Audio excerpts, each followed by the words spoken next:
न पुण्यं न पापं न सौख्यं न दुःखं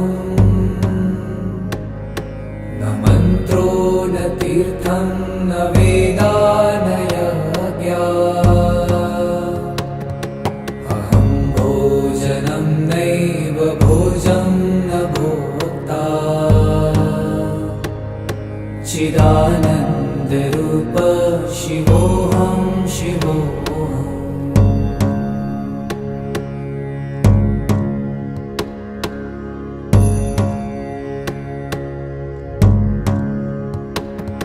न मृत्युर्न शङ्का न मे